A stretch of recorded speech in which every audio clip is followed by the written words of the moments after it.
Bom, gente, boa noite. Desde que se iniciou essa pandemia, a gente viu diversas discussões aí a respeito do Enem, né? Se adia, se não adia. Essa discussão, ela é uma discussão pequena dentro de todo o sistema educacional brasileiro que precisa ser analisado. Nada melhor do que trazer para esse ciclo, para essa discussão, pessoas que de fato estão envolvidas nesse problema. Essa semana, o Senado votou o adiamento também, foram 75 votos a 1.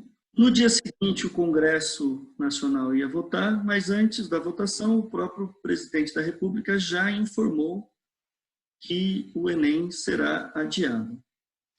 Mas mais importante do que isso é a gente ter uma discussão aprofundada sobre toda a educação brasileira.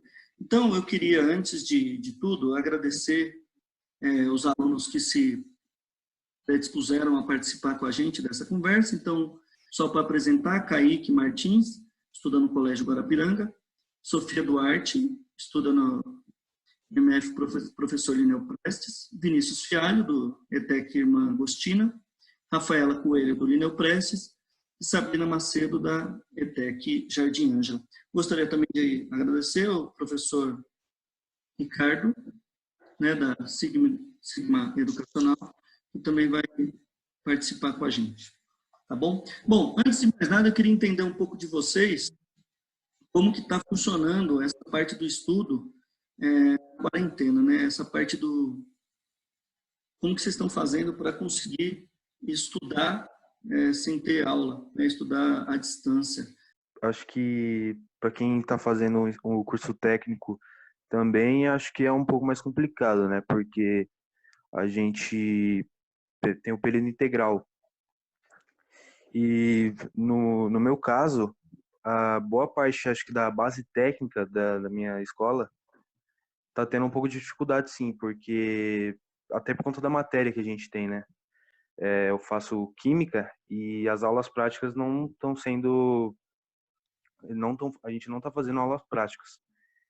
Então está sendo bem difícil para a base técnica. Já para a base comum, os professores já têm um pouco mais de flexibilidade. Eles já passam menos atividades, passam menos trabalhos. Então, acho que por parte dos professores, eles estão tentando aliviar a nossa parte. Mas é claro que é muito diferente, né, o ambiente escolar do ambiente de ensino à distância. E boa parte da minha sala, pelo menos, vem reclamando, principalmente de questões como, por exemplo, o professor às vezes não tem a capacidade de colocar as questões da aula. E tá sendo um pouco difícil, né? Para alguns professores que já estão mais preparados, não tá levando tanto, mas claro que tem exceções. Então, tipo, a gente tá tendo um pouco de dificuldade, sim, porque a gente não tá tendo aula online, eles só estão passando a atividade pela aquele Google Sala de Aula. E, tipo, vem dúvida da matéria, vem várias dificuldades. Quando vem dúvida, eu acesso algum vídeo no YouTube e tiro as minhas dúvidas, mas tá tendo muita reclamação também na sala de aula que tal professor manda muita lição, mas a gente tem que ir se acostumando porque, infelizmente, tá sendo assim agora. Eu concordo com o que o Fialho falou, porque eu também faço técnico, e é meio difícil ficar o dia todo, né, online, e tem professor que realmente tem muita dificuldade. Teve uma atividade, inclusive, que eu tive que fazer 4 vezes, porque a professora não sabia como fazer, e toda hora dava problema. No meu caso, a administração é um pouco mais fácil, né, tipo, não tem aula prática, mas, de qualquer maneira, técnico acaba sendo muito difícil de entender sem um professor para auxiliar, sabe? Porque não é uma matéria que é muito comum no nosso dia a dia. Então acaba sendo mais difícil mesmo. Para mim, por ser um aluno do ensino particular, é muito mais fácil, a escola tem muito mais um preparo, mesmo que ainda haja dificuldade dos professores de entender as funções, né, do Google, no Microsoft Teams, que é o que a gente usa atualmente. Então, ainda é muito difícil para eles entender a ferramenta, mas eu acho que por ser uma escola que ela só cuida daquele local, ela tem muito mais facilidade de dar um suporte e até mesmo investir no EAD, né, no ensino à distância. Então, para mim, tem sido um pouco difícil por ser algo novo, mas acho que a gente tem mais ferramentas do que, por exemplo, alguém do ensino público. Eu tô percebendo que é muito mais difícil, né? Os nossos professores, eles não sabem mexer muito bem, então eles passam poucas atividades às vezes, e quando passa, tem vezes também que passa muitas vezes, muitas atividades. Não tem aula online e a gente acaba tendo que se virar nesse sentido. Se a gente tiver alguma dúvida, a gente pesquisa pelo YouTube. E a escola até dá um plantão de dúvidas de manhã, tem os dias de cada matéria, mas, querendo ou não, não é a mesma coisa do que o presencial, né? Então, para mim, é um pouco difícil, mas pelo menos a gente está tendo alguma coisa, né? Nessa pandemia, eu acho que é a melhor opção. Eu queria levantar alguns pontos aqui. Primeiro, né? Vocês falaram de alguns professores que realmente não estavam preparados ou a escola não estava preparada, né? Mas eu queria saber de vocês, o que vocês acham assim que tem nesse ensino à distância que pode às vezes até ser melhor, ou o que o ensino à distância tem que a sala de aula não tem e vice-versa, né? O que a sala de aula tem que o ensino à distância não tem. Tá? E a Sabrina e o Fialho, eu queria saber como é que está sendo, que tipo de aplicativo que as ETECs estão utilizando, né? Como é que eles estão fazendo essa aula EAD? Se vocês têm aula ou se só tem atividade? O Centro Paulo Souza, ele indicou o Microsoft Teams. Na verdade, a gente usa o Google Meet, mas a superintendência indicou esse aplicativo do Teams. Eu, pelo menos, na minha escola, a gente está tendo, porque eu estudo no presencial das 8 às 4, né? Com período de almoço, é claro. E a gente está seguindo o mesmo padrão, com aulas ao vivo. Alguns professores adotam as aulas ao vivo e outros eles disponibilizam videoaulas junto com atividades. Então, não tem um padrão entre os professores, mas eles estão meio que variando. Segue o mesmo padrão que o do Fialho. Alguns professores colocam vídeo no YouTube, eles mesmos gravando, ou indica vídeos no YouTube, ou até mesmo faz online. E é a mesma coisa a Microsoft Teams. O principal fator da aula online é a flexibilidade, né, dos horários, já que o professor ele pode, às vezes, achar alguma coisa que fica melhor para ele, né? E a gente pode gravar no Microsoft Teams a aula e ele fica salvo numa espécie de drive da escola. Qualquer aluno que tenha interesse em rever a aula depois, ele pode entrar nesse drive e a aula vai estar completa ali. Para depois entender ela, eu acho que é um ponto positivo. Uma coisa que eu queria saber de vocês, assim, e aí teve todo esse movimento para o adiamento do Enem. Né? Algum de vocês se engajou, participou a favor ou contra, ou seja, teve um movimento, participaram, viram esse movimento dia a dia ou não? Eu engajei entre as pessoas do meu círculo social, eu expliquei para eles o porquê que era melhor esse adiamento do Enem, porque eu vejo que muita gente tem um ponto que usam para discutir sobre o porquê não adiar, que se você der 2 meses que seja para um aluno de escola pública, quer dizer que você também está dando 2 meses para um aluno de escola particular. Só que se você não der esses 2 meses para o aluno de escola pública, ele simplesmente não tem como fazer a prova, ele não tem o conteúdo. Então, acho que esclarecer para as pessoas ao seu entorno foi o que eu fiz e é o que eu aconselhei as pessoas a fazerem. Você que estuda em escola particular, você se sente privilegiado? Eu acho que nesse momento, sim. A escola particular ela tem muito mais recursos, seja ele financeiro ou mesmo do entendimento dos professores com a ferramenta, né? Por exemplo, um aluno de escola estadual que é um amigo meu, ele chegou em mim e falou que as aulas dele estavam sendo por WhatsApp, não eram nem algum software dedicado a isso.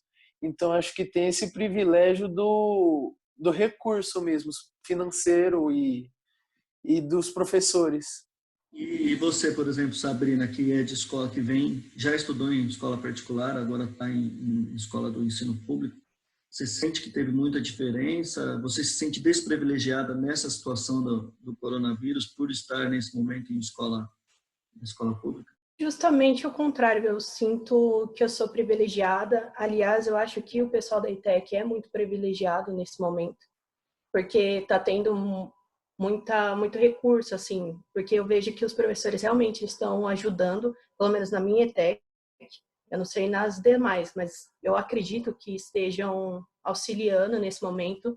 Então, acho que na escola particular e ETEC está tendo esse privilégio, sim. Agora, nas estaduais já acho que está tendo essa dificuldade mesmo. Eu ia perguntar aí para o pessoal se eles acham que o adiamento do Enem sozinho resolve o problema, ou se precisa de alguma política para recuperação de conteúdo. Adiar por adiar, se o aluno não for recuperar o conteúdo, não teria motivo. Também a gente tem muita justificativa, pelo menos muitas pessoas falam, ainda as mais velhas, que quem quer faz acontecer, né? Dizem isso em relação ao Enem e ao vestibular em si. E realmente a gente sabe que não funciona dessa forma. Eu vi não sei se vocês conhecem um historiador que ele é colunista do Jornal do Estado de São Paulo, o Leandro Carnal. Ele citou uma frase que foi o seguinte: o coronavírus é o mais democrático possível. Democrático em relação a planificado, né? Ao todo. Só que, em contraponto a isso, a gente vê que com esse sistema de educação à distância, a gente meio que pega uma parte de segregação social, pelo menos na minha opinião, que se remete bastante, não só ao pessoal que, por exemplo, a gente vê bastante essa narrativa, né, de inspiração. Por exemplo, um jovem do sertão do Ceará conquistou não sei quantos pontos em medicina, enfim. A gente vê bastante isso. E, na minha opinião, esse Enem, a gente não teria mais isso. Até porque não tem acesso ao material, tanto físico, né, livros, as bibliotecas estão fechadas, quanto pela internet, né? A maioria das pessoas, principalmente na área rural, não tem acesso à internet. Então, esse é um ponto extremamente importante e eu sou a favor ao adiamento do Enem e até acho que esses 2 meses são pelo menos um mínimo, né? Porque o ideal seria mais. Então, eu acho que, tipo, o que o governo poderia fazer era uma plataforma, tipo, não de internet, mas enviar livros com as matérias, porque eu acho que, tipo, não adianta adiar o Enem, e, tipo, não ter o que estudar, entendeu? Por si só, o adiamento do Enem ele não vai resolver, principalmente porque não foi nem algo que o INEP e o Ministério da Educação desejavam, né? Já que, como a gente pode ver aqui na nota oficial do INEP, eles falaram que eles adiaram devido a um atentamento às demandas da sociedade e do poder legislativo. Então não foi algo que veio de dentro do ministério ou do instituto. O adiamento por si só ele não vai resolver, já que em 2 meses a gente não consegue ter um conteúdo de um ano inteiro. O Enem, não só o Enem, mas a maioria dos vestibulares tem sido muito elitizados. Eu acho que as escolas mais básicas elas tinham já muita dificuldade antes da pandemia e elas vão ter mais agora porque vai faltar, além do cuidado com o aluno, da preparação, vai faltar o conteúdo.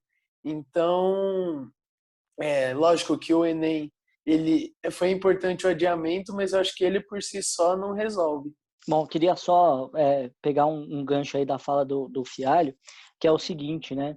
É o que eu vivo dizendo, que hoje em dia, não só quando a gente fala de educação, mas de maneira geral, a gente está tendo um problema que é a exceção vira regra. O cara acha que porque uma pessoa no sertão de não sei onde, o cara nasceu gênio, E aí o cara passou e se esforçou e sei lá, e acha que todo mundo pode fazer igual. Se isso fosse verdade, a gente não ia ter um Pelé, a gente não ia ter um Michael Jordan, a gente ia ter um monte, porque se fosse simplesmente o esforço torna todo mundo equivalente, mas não, né? E às vezes esses caras também tiveram condições que a gente não conhece, né? Acho que isso é um problema que acontece não só quando a gente fala de educação, acontece hoje em dia quando a gente fala de qualquer coisa. A pessoa pega um exemplo e transforma como se fosse a verdade absoluta. E acho que a gente tem que tomar cuidado aí com esse discurso. Queria só colocar a respeito disso, né? Semana passada eu tive uma entrevista do Felipe Neto no Roda Viva e ele fala sobre isso, né? Perguntaram para ele se ele não era um exemplo de meritocracia, porque ele saiu de uma região mais pobre e venceu e ficou famoso. E ele responde exatamente o contrário. Ele fala assim, não, ao contrário, eu não sou um exemplo de meritocracia. O fato não é eu ter saído, eu sou exceção à regra. Eu ter saído de lá não é um exemplo de meritocracia. Seria se todo mundo tivesse saído. O exemplo da não meritocracia é quem ficou lá, é todo mundo ter ficado lá. Essa dificuldade que boa parte da população tem em entender sobre as oportunidades. A gente vive também junto com esse processo de pandemia, o que muitos pesquisadores dizem que seria uma inovação na educação, que nos próximos anos a gente teria mais IAD, seriam disponibilizados mais material digital. Só que antes disso a gente tem que resolver o principal problema do país, que é a desigualdade social, que é justamente a base de todos os problemas. Então, é só frisar que não adianta a gente pensar em um futuro se a gente não resolve os problemas do passado. Então, sobre esse fato da meritocracia, né, que o senhor citou, é muito importante a gente falar que é difícil a gente falar sobre meritocracia quando as pessoas saem de pontos diferentes, né? Quando uma pessoa que se dedica numa escola particular ou numa escola de ponta, ela vai ter muito mais facilidade do que uma pessoa que ela não tem nenhum ensino básico de qualidade. Então, são pontos diferentes, né? A pessoa que ela tá lá embaixo, ela tem que se dedicar às vezes 3, 4 vezes mais do que uma pessoa que já tem um acesso mais fácil, né? Então, essa meritocracia, ela é falha, porque não é aquele que se dedica mais que vai ter mais oportunidade, é aquele que tem o recurso e se dedica. Pois é, eu queria ver com o pessoal aí o que eles acham dos outros problemas que são acarretados por esse adiamento, né? Eu vejo que o não adiamento, estruturalmente, era muito mais fácil, porque o cara não tem que remanejar inscrições de SISU, ProUni, FIES, matrícula das universidades, tudo isso acaba sendo adiado também e, de certa forma, de repente até prejudicando o país, no sentido de se você atrasar demais isso, você vai acabar não tendo formandos durante 6 meses, né? Como é que vocês veem de outros problemas que o adiamento do Enem pode trazer? Não adiar o Enem, ele traria a facilidade, como o professor já disse, das inscrições nas faculdades, né? Já que, por exemplo, se o Enem for feito em janeiro, as inscrições vão ser feitas depois de 1, 2 meses ou até 3. Esse é um ponto que, se você não adiasse o Enem, você traria mais facilidade, você teria as inscrições com mais facilidade. Mas eu acho que corroboraria com esse extremo do social, né? As pessoas mais ricas que tiveram o ensino EAD teriam muito mais facilidade. Primeiro que as notas de corte seriam muito mais baixas, já que os alunos não teriam o conteúdo completo. Os alunos de escola pública, eles não conseguiriam se introduzir numa faculdade. E isso é muito importante porque tem um estudo que agora eu esqueci a fonte, mas depois eu vou pesquisar, que fala sobre a inserção social nas faculdades. Por exemplo, quando um filho ele entra numa faculdade, o filho dele vai ter muito mais facilidade para entrar numa faculdade depois. Então, os ascendentes vão ter muito mais facilidade por ele ter entrado. Mesmo que os descendentes dele não tenham entrado na faculdade, ele vai ter muito mais facilidade. Eu acho que no momento de pandemia é uma situação nova. Todos os setores têm que passar por uma adaptação.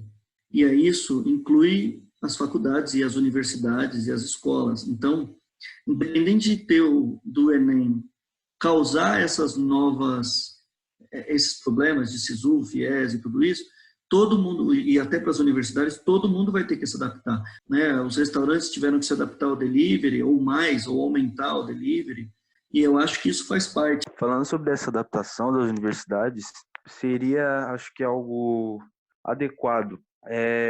Por exemplo, hoje a gente tem essa diferença, né, da ampla concorrência das universidades com alunos que vêm do ensino público.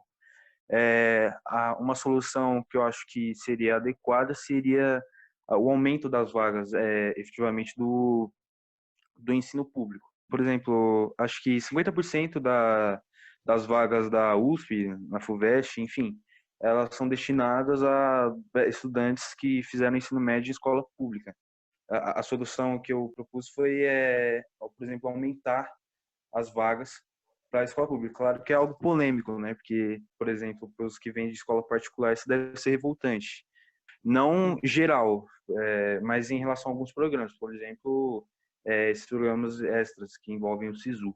Mas você não acha que essa medida não ia acabar criando uma debandada no ensino médio, que já até acontece, né? Uma debandada no ensino médio dos alunos do particular para a pública, para ter direito a esse benefício. E aí o cara vai pagar um cursinho, vem de escola pública e concorre a essa mesma vaga? Essa é uma estratégia que, embora seja assim, imoral, faz parte da realidade, né? De certa forma, com casos assim, a gente tem que pegar um pouco, não só sobre a escola que você fez, mas também como suas condições. Aí a gente teria que ter uma organização maior do governo federal.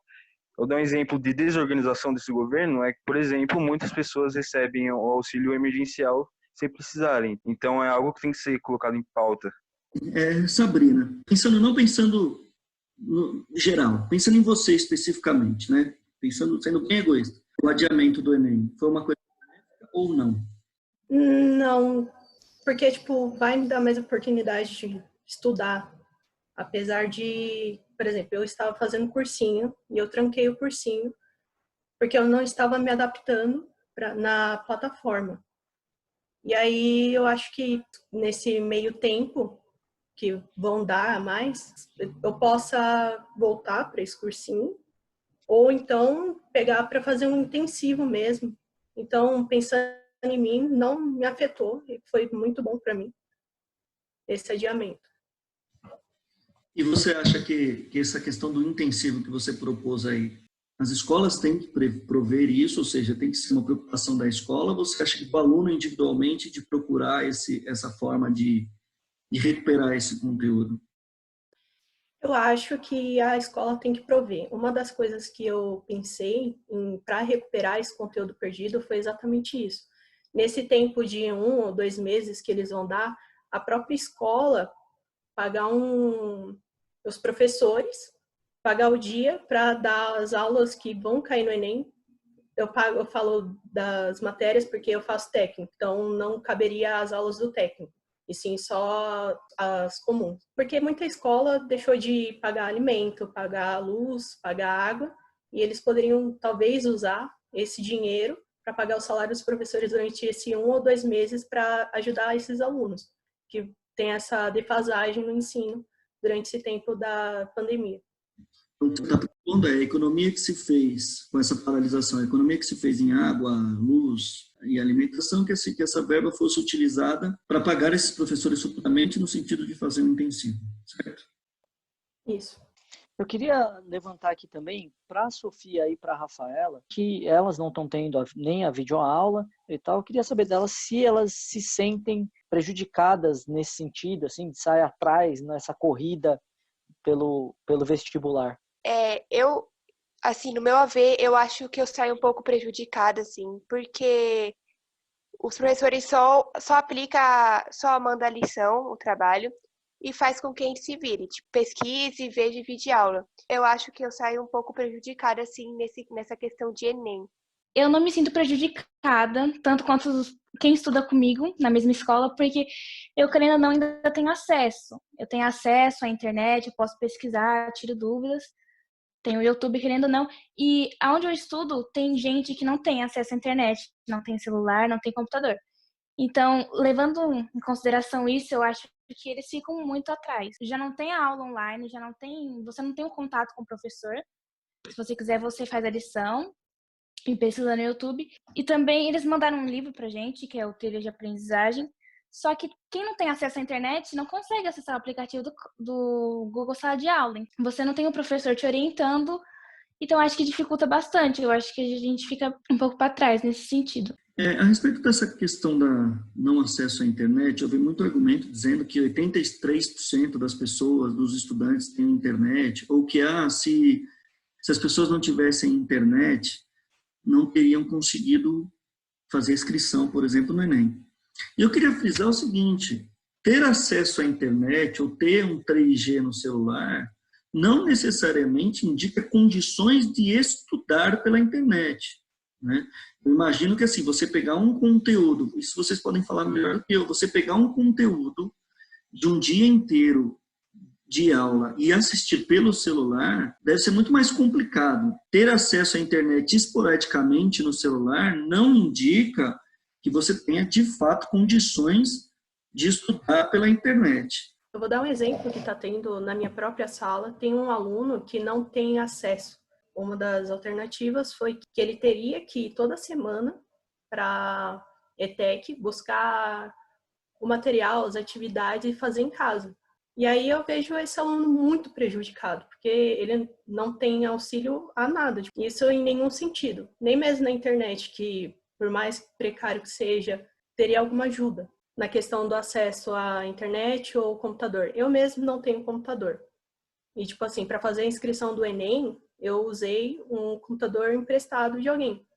Então, não necessariamente essa pesquisa pode estar certa, que 80%, eu não lembro agora, falou que usaram smartphone.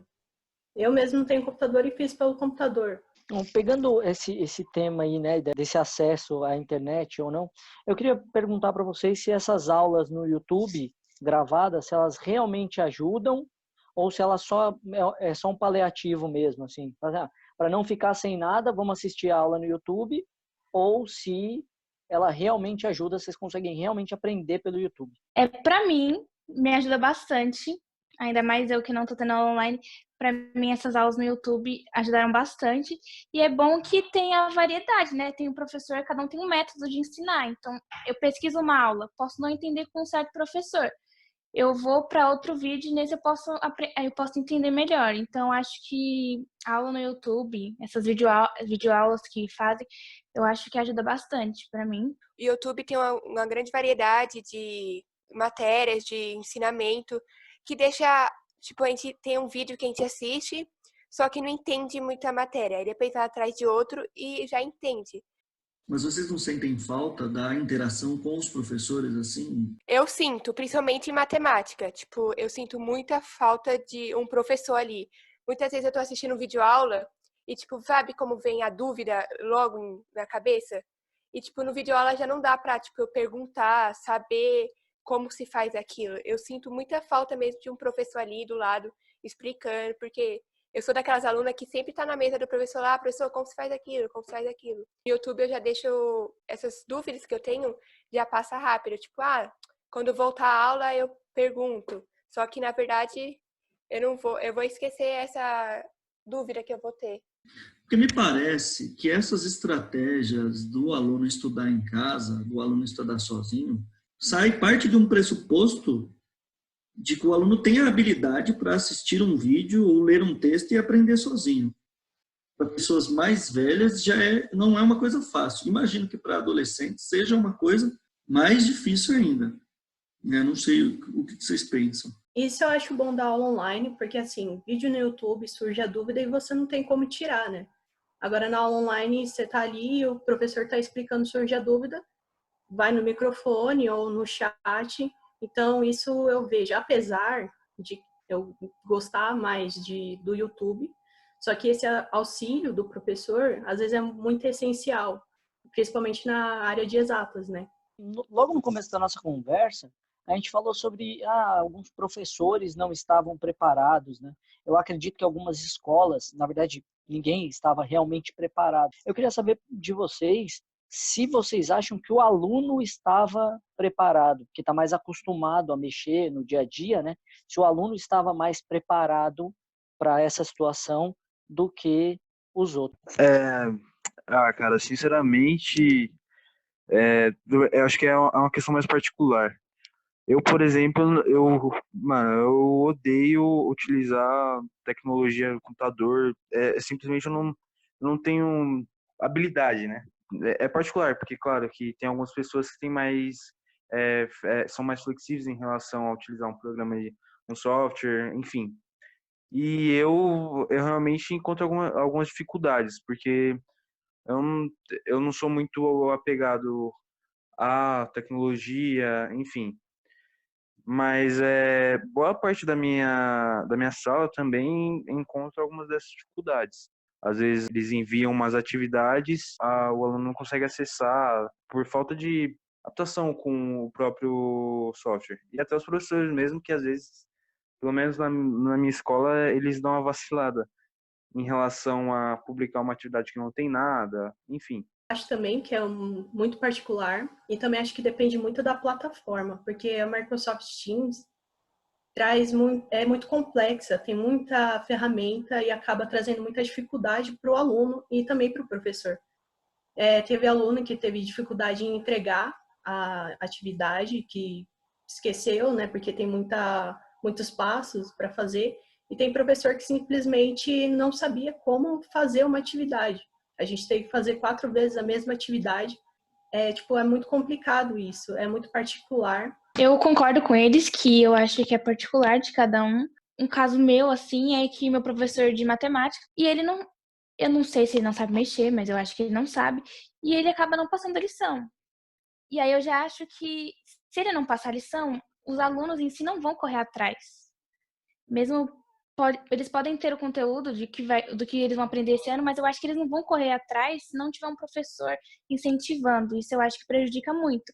Mas é de aluno para aluno, entendeu? Tem um aluno que vai correr atrás, mas infelizmente a maioria não vai correr atrás se não tiver um incentivo de um professor. Por mais que todos tenham uma dificuldade, né, por ser algo novo, os alunos eles têm muito mais facilidade porque a gente já convive mais com esse mundo da internet. E, por exemplo, no meu caso, eu até auxiliei alguns professores a serem introduzidos nos softwares, mas eu acho que pela falta de preparo a gente ainda tem muito que evoluir, mas os alunos têm mais facilidade e até podem auxiliar os professores. Eu acho que, tipo, tem alunos que têm uma maior dificuldade em mexer em computador, mas onde eu vejo, no meu ver, na minha escola particularmente, tipo, os professores que estão tendo mais dificuldade em acessar. Também tem os alunos pequenininhos, eu vou citar até o exemplo da minha irmã, que está tendo aula online.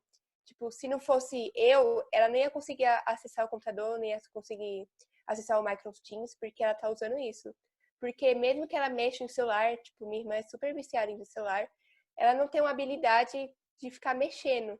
Eu queria ver uma opinião a respeito de vocês sobre o seguinte. Um pouco antes dessa discussão do Enem, quando se iniciou essa discussão do adiamento do Enem, uma fala que ficou muito na minha cabeça do ministro da Educação foi ele dizer assim, que o Enem não tem obrigação, né, de resolver a igualdade social.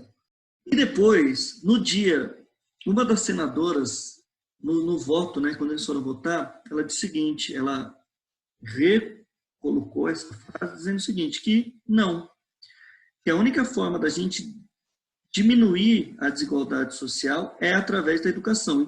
Então, é obrigação do Enem, sim, resolver ou em parte, essa questão da desigualdade social. Eu quero saber o que vocês pensam disso, quer dizer, o Enem tem esse papel ou o Enem não tem esse papel? o Enem é a principal ferramenta, né, para diminuir a desigualdade social, porque é um exame que é igual para todos, né? Se você estuda em escola particular ou em escola pública, você está na mesma sala de aula fazendo a mesma prova. Então, ele tem essa função de diminuir a desigualdade e principalmente dar chances iguais a todo mundo pelo estilo de prova. Mesmo que o ensino seja diferente, você tenha a mesma prova, as mesmas questões para todos. Eu acho que o que exerce a função de tirar a desigualdade social é a própria educação. O Enem é só uma medida paliativa para que algumas pessoas tenham acesso. Porque por mais que uma pessoa, por exemplo, não consiga entrar numa USP da vida, mas ela tem um recurso FIES, que ela pode ganhar 50% de bolsa e pagar metade da faculdade. Ou ProUni, que é tipo um financiamento, né? Você paga depois. E também tem o SISU, que é tipo um leilão de notas, então você tem uma oportunidade para entrar em qualquer universidade do Brasil, em qualquer curso. Então, acho que o Enem tem um papel de uma ferramenta de oportunidade de acesso, por mais que seja difícil, né? Mas ele auxilia esse acesso. Eu acho que ela tem esse papel, sim, porque eu acho que ela foi o que o Martins falou, né? Que ela, quando no momento que você vai fazer a prova, independente se você tem condições ou não, você vai fazer a mesma prova. E eu acho que ela foi criada também com o intuito de ajudar os que não têm tantas condições assim. O Enem foi criado com o intuito de ajudar essas pessoas que não têm que não conseguem pagar uma faculdade ou que não têm os melhores dos ensinos. Então, eu acho que ela é muito importante nesse sentido.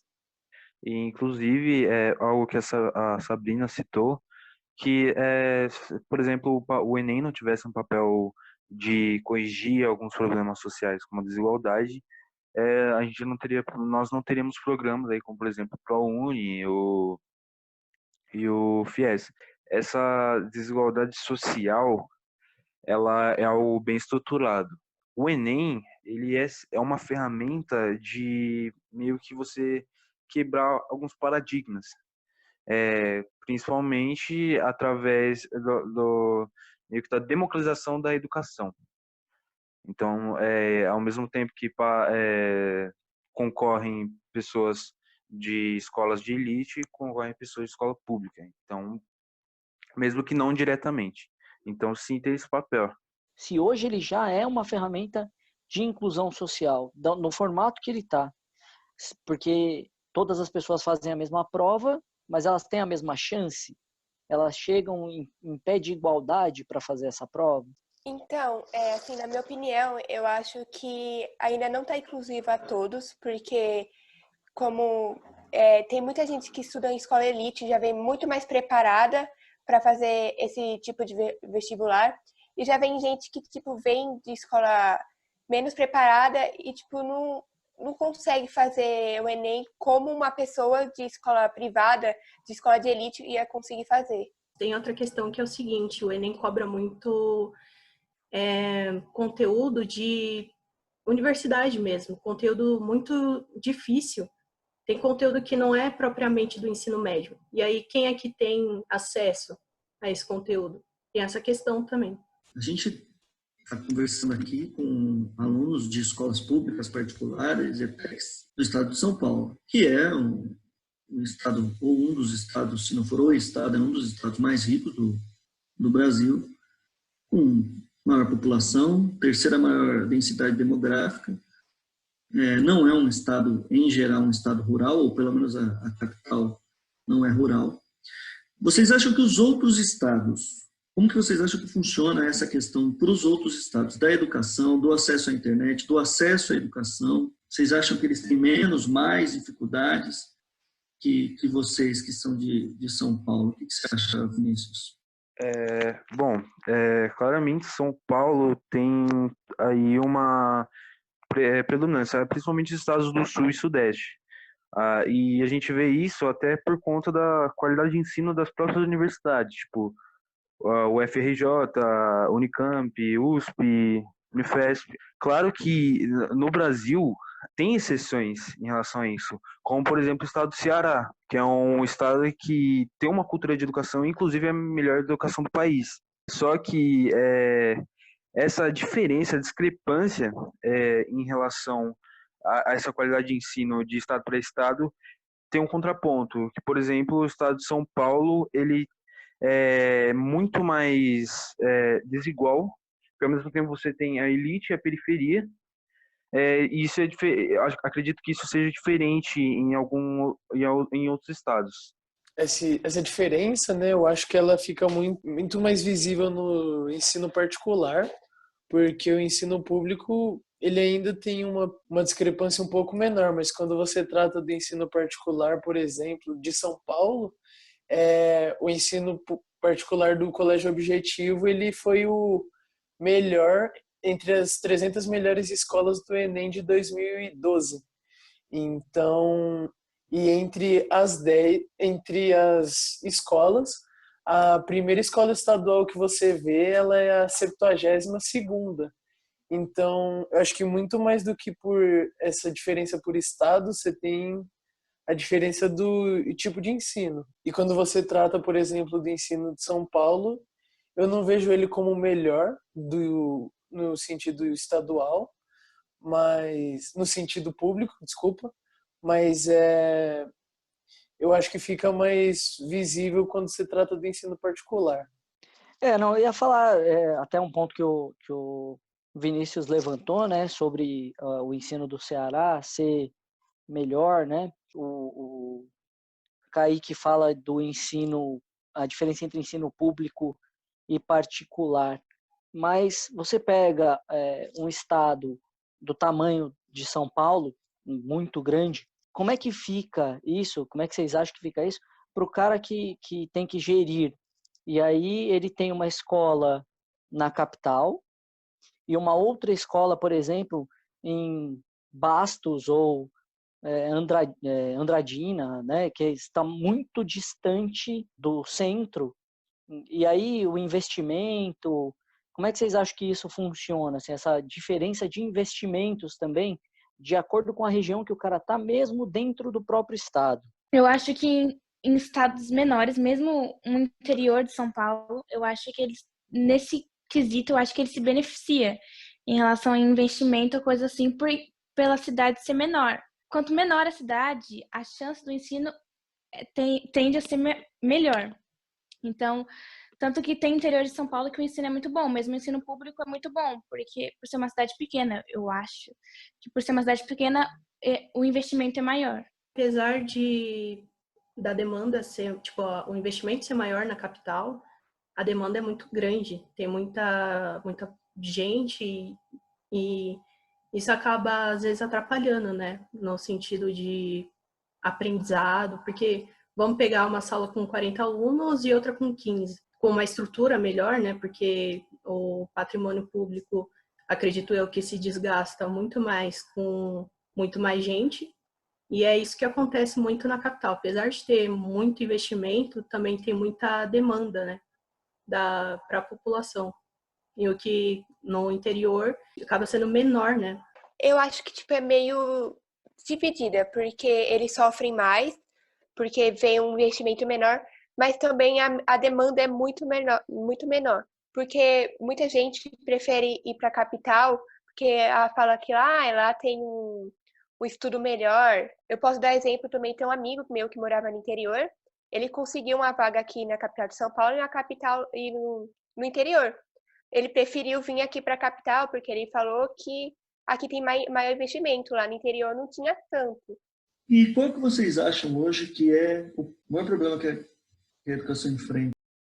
Eu acho que os problemas eles partem muito mais da dedicação dos alunos até, porque eu vejo que muita gente nas escolas particulares, quando você seleciona os alunos para ficar numa sala por afetividade, você tem que regular as aulas por baixo, porque tem alguns alunos que simplesmente não se dedicam. É um caso da minha sala de aula, as salas são separadas por afetividade e não pelo nível de dedicação ou até de inteligência, não sei se eu posso dizer assim, do aluno. Então, você tem professores de ponta hoje em dia, isso é inegável, mas você tem alunos que simplesmente falam: ah, o meu pai ele vai me pagar uma faculdade, então por mim tudo bem. Os problemas das escolas particulares partem muito mais dos alunos do que dos próprios professores. Queria saber só se ele não acha que isso é cultural do brasileiro, porque às vezes eu vejo assim,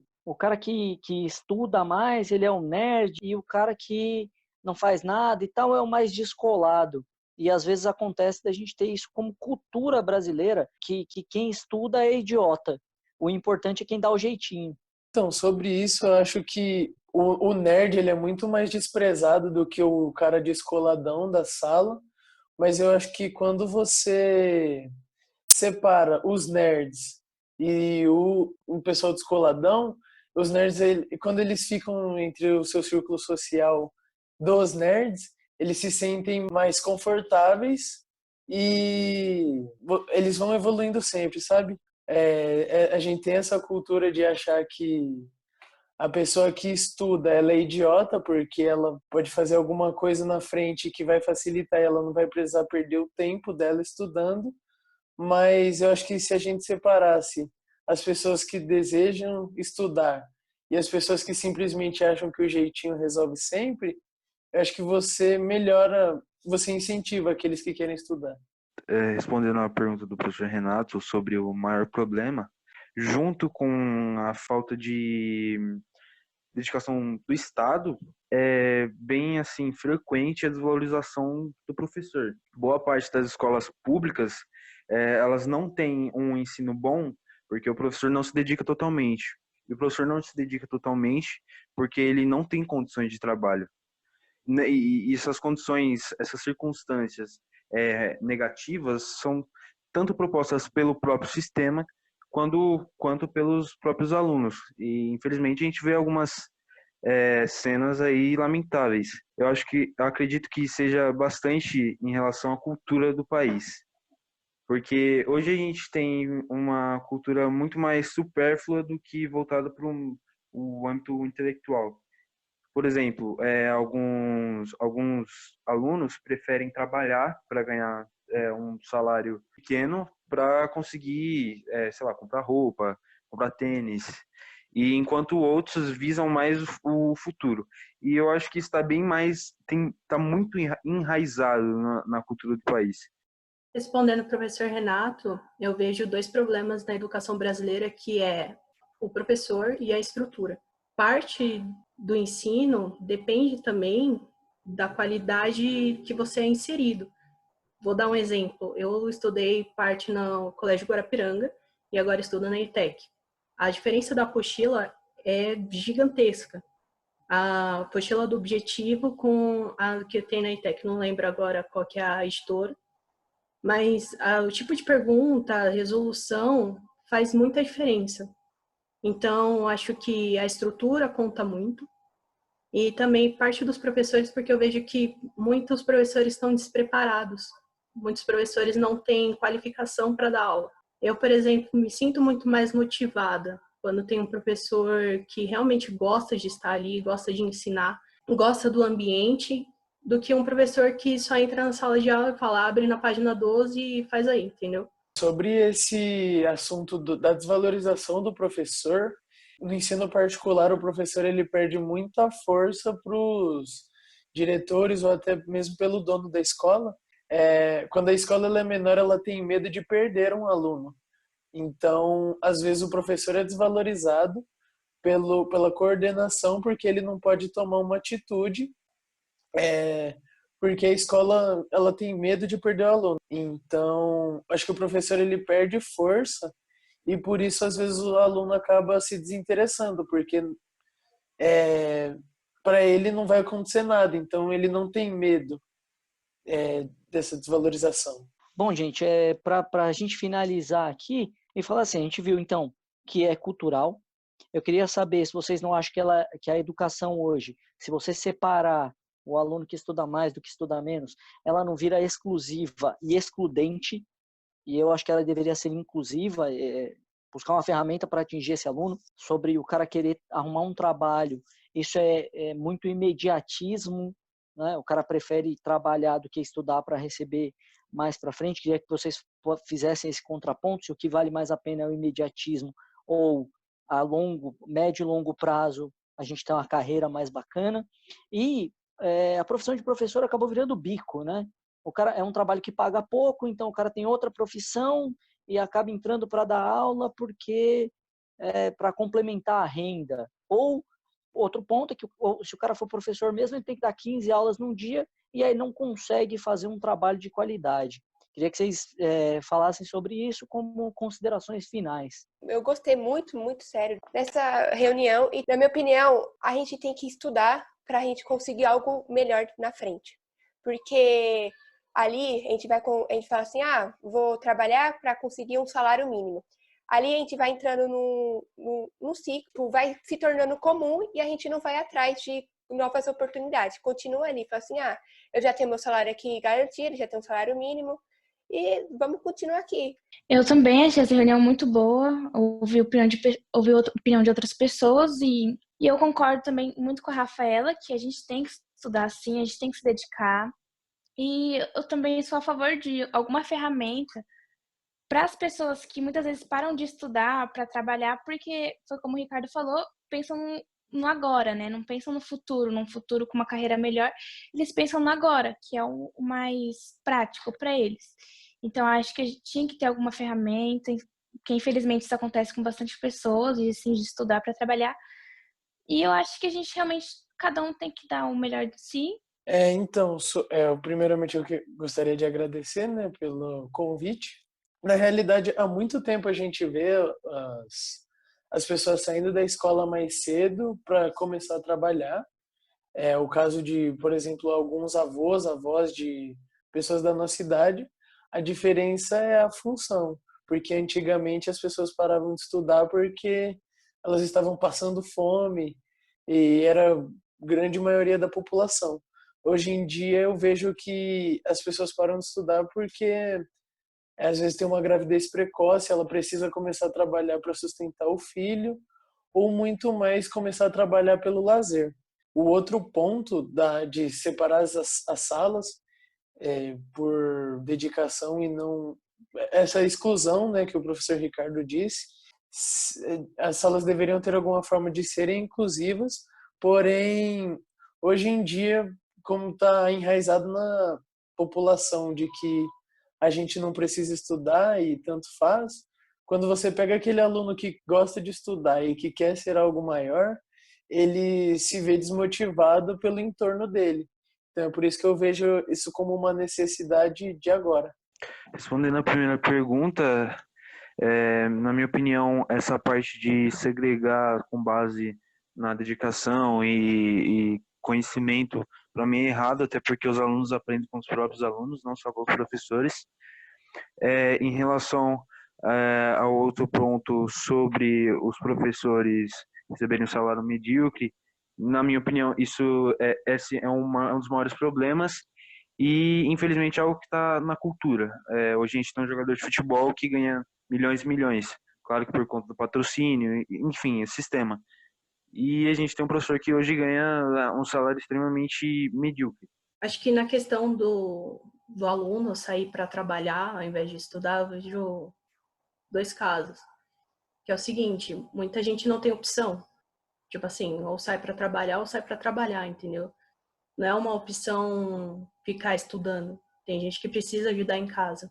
Outra coisa é que eu vejo que a educação é tão precária que esse aluno não vê a oportunidade de mudar a vida através dos estudos. Então, ele prefere trabalhar achando que vai trazer mais resultado do que passar um tempo da vida estudando. O Martins pediu uma réplica aqui. Martins, você tem 20 segundos. Só uma coisa rápida que eu gostaria de reforçar, né, que todos os meus pontos e pautas aqui foram sobre a escola particular, porque é onde eu me encontro agora, e eu não consigo discutir sobre os outros tipos de escola, porque eu não tenho base, mas o meu foco foi a escola particular nesse tema aqui. Legal. Professor Ricardo, quer fazer as suas considerações finais?